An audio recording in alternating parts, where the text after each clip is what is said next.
Okay, this is our second proof example. I'm given that B is a segment bisector of AC. I'm also given that MN is congruent to AB, and I want to prove MN and BC. So I'm going to start with my given statement. Okay, so 1, B is a segment bisector of AC, segment AC. That's just a given statement. And then I want to say, well, what do I know because of that? So what do I know because, I'm going to make this arrow a little bit smaller because I think this proof has some space to it.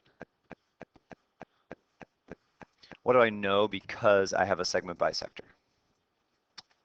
If I have a segment bisector, then I have a midpoint. I just go to my definitions. If I have a segment bisector, then I have a midpoint. So B is the segment bisector. That means that B is the midpoint.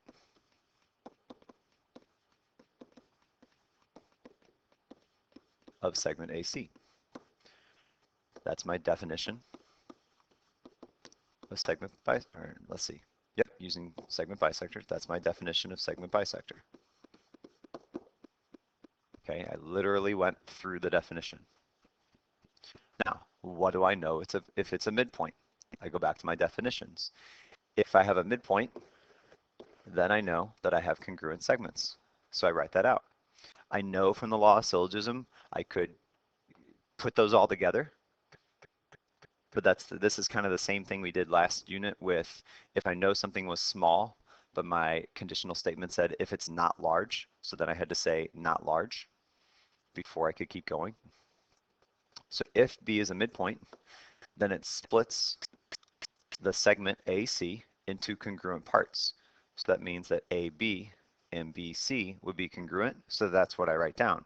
I need to identify what are the two congruent parts. So AB is congruent to BC.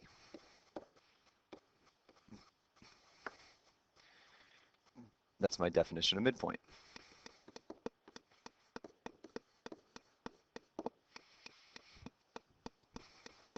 Now, I've kind of done everything I can do there. Like I've used the definition of bisector, I've used the definition of midpoint.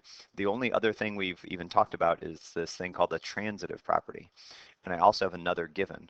My other given is that MN is congruent to AB. So I'm going to make a note of that. And I'm going to, since I'm kind of using it with this current step I just wrote down, or I'm going to use it with this current step, I might either go above it or below it. You can do it kind of how you want there. But I like this idea, saying MN is congruent to AB. That's also a given statement. So I've used this. Now I've used this. And what this is saying is that, okay, if I use my tick marks again, I'll use green, MN and AB. So MN gets 2 green marks, AB gets 2 green marks. So AB's got 2 different marks going on because AB is congruent to both of those other types, which means that those other segments, BC and MN, have to be congruent. So because of both of these things, I'm actually going to kind of do a double arrow like this. Because of both of those, that's the transitive property. If AB is congruent to BC and AB is congruent to MN, that means MN and BC are both congruent to AB. They both are congruent to the same segment. That means they have to be congruent to each other. And that's what we talked about in the transitive property. So my last statement is that BC and MN are congruent. And my reason there is the transitive property.